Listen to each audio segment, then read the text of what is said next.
Halo Sobat Santuy, today is the day. Jumpa lagi bersama gua di channel Warung Santuy. Apa kabar kalian semua? Semoga kalian baik-baik saja dan tetap santuy. Pada video kali ini, gua akan membahas alur cerita film yang berjudul Everly yang dirilis pada tahun 2014. Oke lah, tanpa basa-basi lagi, kita langsung masuk aja ke isi filmnya.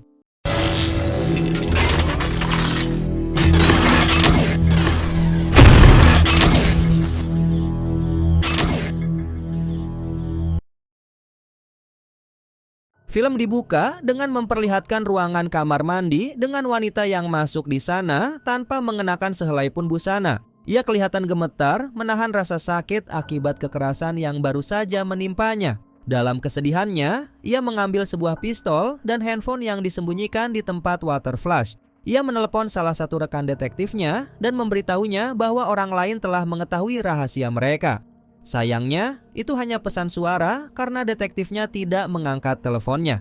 Beberapa kali ia mencoba menelepon dan menelepon lagi, namun tetap tak kunjung dapat jawaban. Sementara dari luar, seorang pria menggedor-gedor pintu, menyuruhnya agar segera keluar dari kamar mandi. Wanita itu yang frustrasi dan menyerah, lantas ingin segera mengakhiri hidupnya dengan pistol di tangannya.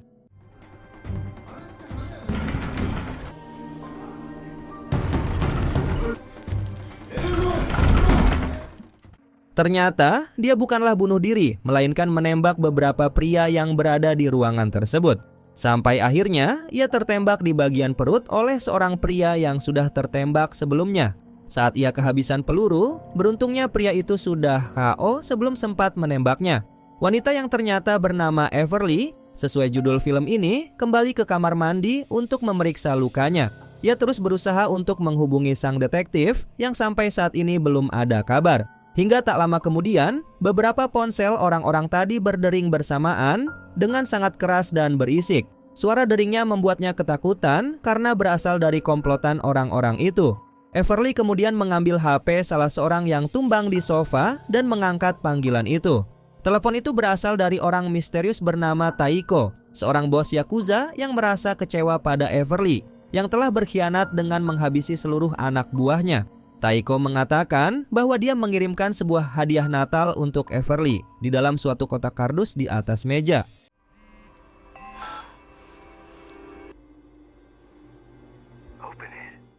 Betapa terkejutnya Everly karena isi kado tersebut berisi kepala detektif yang ia telepon berkali-kali tadi. Taiko mengancamnya jika ia masih berbuat macam-macam dan mau kabur dari apartemen saat ini ia berada. Lalu Taiko mengatakan akan menghabisi ibu dan anaknya juga sebagai balasan atas perbuatannya. Everly menangis dan memohon agar tidak melibatkan keluarganya. Ia rela dirinya saja yang dikorbankan asalkan ibu dan putrinya selamat. Taiko setuju dan memastikan Everly akan mati di tangannya. Mengetahui dirinya dalam kejaran Yakuza, Everly ternyata telah mencuri uang dari sekelompok orang yang ia bunuh tadi. Dan ia memasukkan uang banyak itu ke dalam sebuah tas untuk diberikan pada ibunya. Everly pun akhirnya menelepon ibunya dan menyuruhnya bertemu di sebuah taman. Ibunya kebingungan dalam telepon dan tak mengerti apa tujuan dari sang anak. Bagaimana tidak, karena Everly itu sudah tidak pulang ke rumah selama 4 tahun dan dengan tiba-tiba saja menyuruhnya bertemu. Padahal ia juga sudah mempunyai seorang anak. Saat ini, Everly belum bisa bercerita mengenai keadaannya yang sekarang karena ceritanya yang cukup rumit. Makin bingung kan kalian sebenarnya apa sih yang terjadi sama Everly ini? Lanjut, setelah itu ia mendengar suara seorang wanita di kamar sebelah berbicara dengan seseorang bahwa Everly saat ini adalah buronan. Siapa saja yang bisa menangkap dan membunuhnya, maka akan diberi sebuah imbalan besar. Sebelum itu gue jelasin dulu biar kalian tidak bingung. Jadi, Everly ini adalah seorang wanita penghibur laki-laki hidung belang. Kebetulan yang ia hibur hari ini adalah komplotan mafia besar di Jepang, bosnya bernama Taiko. Saat ini dia di apartemen bersama kumpulan wanita-wanita bayaran Taiko yang berada di kamarnya masing-masing. Selama 4 tahun sudah melayani Taiko dan tak tahan dengan perbuatan mafia itu padanya.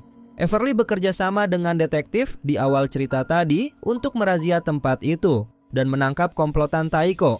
Sayangnya, rencana Everly tak berjalan mulus Karena selain detektif sudah mati duluan, saat ini ia malah diincar semua orang yang ada di apartemen itu.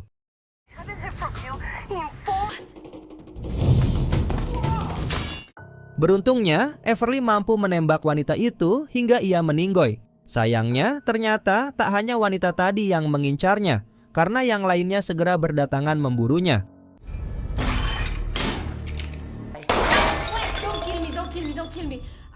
Kedua wanita itu berdebat mengenai pembagian hadiah jika sudah berhasil membunuh Everly. Hingga pertikaian itu membuat mereka saling melepaskan pelatuk pistolnya.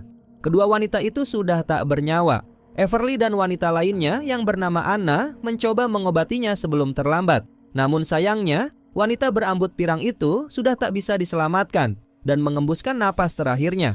Anna yang ketakutan melihat teman-temannya mati karena Everly, akhirnya mengancam Everly dengan pistol yang ia bawa. Everly meyakinkan jika seharusnya mereka harus saling bekerja sama. Everly yakin pasti ada cara untuk mengalahkan Taiko karena ia sudah merencanakannya sejak lama. Akhirnya, Anna menurunkan pistol dan tak mau berurusan dengan rencana Everly. Ternyata salah seorang pria di sana ada yang masih hidup dan dalam keadaan sekarat. Pria itu berbicara tanpa menyebutkan namanya, lalu meminta tolong kepada Everly untuk mengambilkan air minum karena ia sudah tak bisa bergerak. Pria itu mengatakan bahwa tak ada jalan keluar dari apartemen itu karena akses keluar masuk sudah dijaga ketat oleh anak buah Taiko. Ditambah lagi, ternyata sudah ada anggota polisi yang merazia tempat itu. Namun, Everly yakin jika polisi itu sudah disuap oleh Taiko. Karena para polisi itu mengosongkan gedung dan mengeluarkan orang-orang yang tak ada kaitannya dengan Taiko. Everly mempersiapkan percobaan kabur pertamanya dengan menyelinap melalui pintu emergency.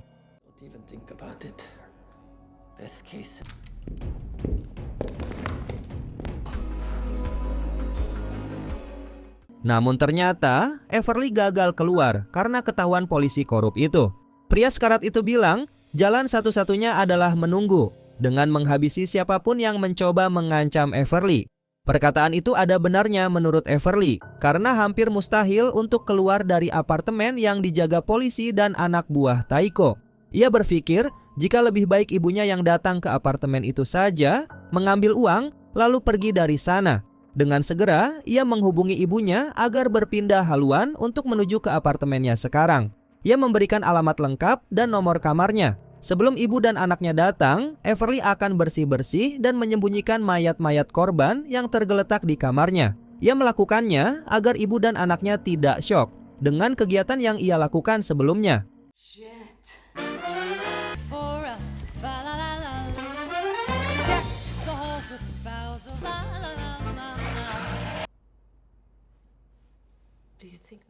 Tidak lama setelah itu, ibunya menelpon dan memberitahu bahwa mereka sudah sampai di lobi apartemen. Everly melihat ibunya di CCTV dan mengatakan lewat telepon bahwa ibunya harus berkunjung ke kamar lain terlebih dahulu agar tak ketahuan bahwa ia adalah ibunya. Beruntungnya, tak satupun anak buah Taiko menyadari jika ia adalah ibu Everly. Dan ketika sampai di lantai 7, salah satu penjaga yang mengantarkan ibunya teringat bahwa Everly adalah buronan bernilai tinggi. Lantas, ia mengincarnya.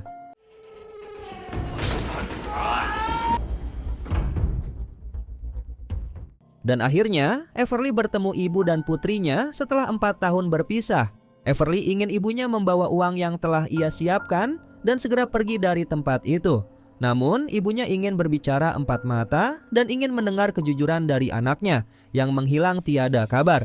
Sebelum itu, Everly mencoba mengambil hati anaknya dengan memberikan sebuah boneka. Anaknya sangat senang mendapatkan hadiah itu. Sang ibu meluapkan emosi dan unek-uneknya selama ini.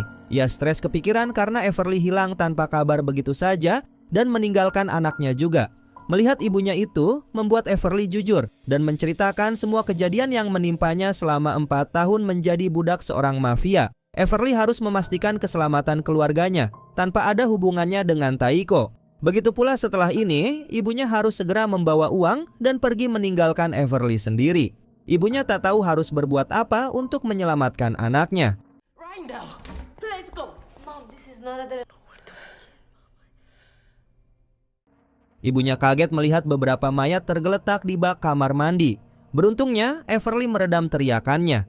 Di saat itu juga, tiba-tiba pria yang sekarat tadi akhirnya telah wafat dan mengembuskan napas terakhirnya.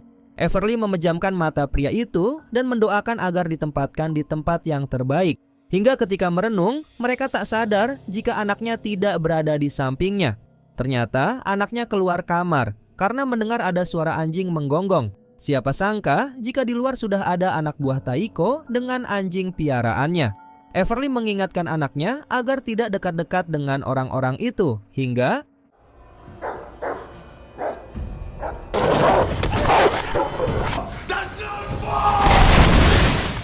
ledakan itu membuat orang-orang yang berjaga di bawah bergegas ke atas untuk menghampiri sumbernya. Agar ibu dan anaknya aman, Everly memohon bantuan Anna untuk menyembunyikan mereka, sementara ia akan melawan orang-orang itu.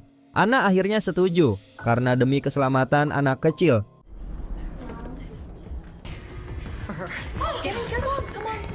Lagi-lagi, Everly berhasil menghabisi orang-orang itu dengan mudah. Dan ketika ia melihat di monitor CCTV, di bawah terlihat pasukan bantuan dikerahkan untuk menangkap Everly.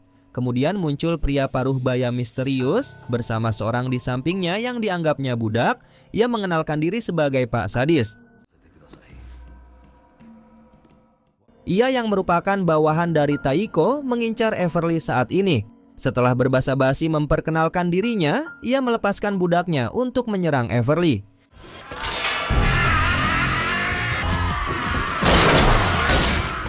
Serbuk yang ditiupkan Pak Sadis membuat mata Everly panas dan tak sanggup untuk melihat. Pak Sadis mengatakan, ia akan memulai sebuah aksi pertunjukan. Ia memerintahkan 4 anak buahnya yang mengenakan topeng mitologi Jepang untuk memasukkan Everly ke sebuah alat jeruji besi agar menghalanginya untuk kabur.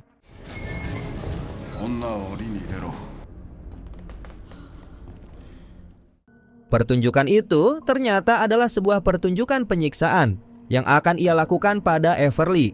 Ia mengeluarkan beberapa alat kimia sebagai senjatanya untuk perlahan-lahan memberikan rasa sakit. Ternyata Pak Sadis ini sesuai perilakunya karena menggunakan situasi ketakutan musuhnya sebagai alat pemuas diri. Ia akan menguji jebakan beberapa alat yang ia bawa pada Everly.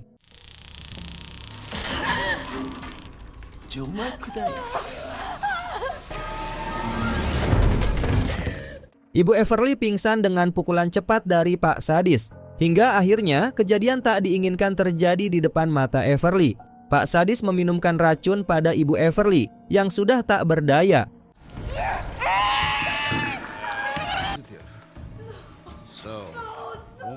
Everly membalaskan dendamnya secara brutal pada Pak Sadis. Ia juga membantu ibunya untuk memuntahkan racun yang sudah ada di perutnya. Namun pasca kematian Pak Sadis, terdapat sebuah telepon dari Taiko yang mengancamnya dengan salam perpisahan bagi ibunya. Taiko mengancam agar Everly ketakutan dan menyerah padanya karena di gedung tetangga ada beberapa penembak jitu yang sudah siap mengincar mereka. Kali ini sang ibu benar-benar telah tiada, sehingga membuat perasaan Everly hancur dan bercampur aduk. Melihat Taiko yang masih berada di seberang, membuat kebrutalannya semakin berada di puncak.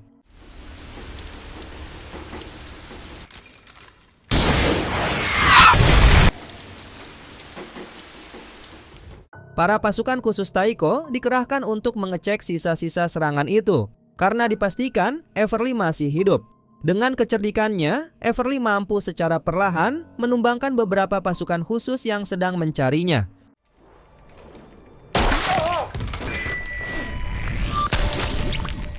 Namun sayang, Everly tertembak di bagian perut dan akhirnya tertangkap. Lalu, akhirnya muncul sosok antagonis utama film ini. Seorang pria 50 tahunan yang kita sebut sejak awal tadi, yaitu Taiko.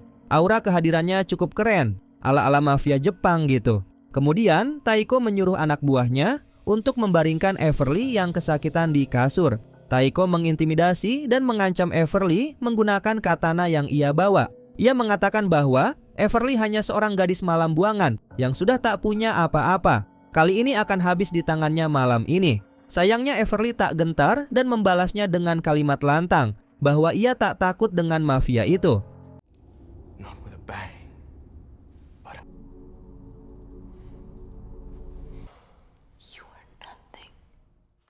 Ketika Taiko membahas tato yang diberikannya pada Everly, ia merasa bahwa Everly sudah tidak layak untuk memakainya di punggungnya. Taiko pun ingin menghapus tato itu. Namun bersamaan dengan itu, Everly berusaha mengayunkan pecahan kaca yang berada di depannya, hingga Taiko tumbang.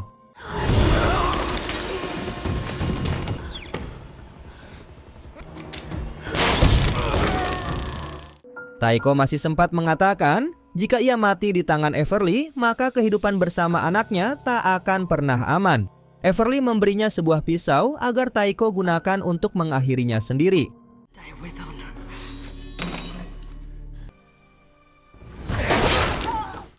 Akhirnya, musuh utama cerita kali ini berhasil dikalahkan. Everly sangat lega hingga ia tumbang dan pingsan. Di lain sisi, Anna yang sedang bersama anak Everly menyuruhnya untuk bersembunyi di lemari. Anna menelepon 911 dan melaporkan keadaan darurat yang terjadi saat ini. Namun sayangnya, perbuatan Anna itu diketahui oleh antek-antek Taiko, hingga Anna tak bisa terselamatkan.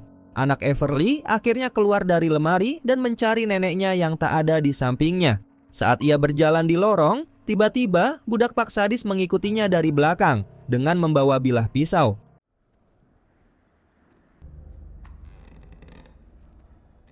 Everly bangun dan menyelamatkan anaknya dengan tepat waktu. Anaknya mendekatinya dan memanggilnya dengan sebutan ibu. Everly terharu dan bahagia mendengar anaknya bisa mengakuinya meskipun sudah tak lama bertemu dengannya. Dan film ini pun diakhiri dengan datangnya kepolisian pusat yang masuk ke gedung itu untuk menyelamatkan mereka.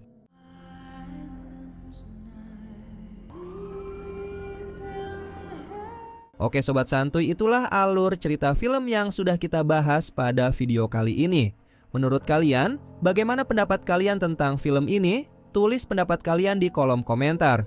Jika kalian ingin request film apa yang akan dibahas selanjutnya, silakan komen juga. Nanti Babang Santuy akan list filmnya terlebih dahulu.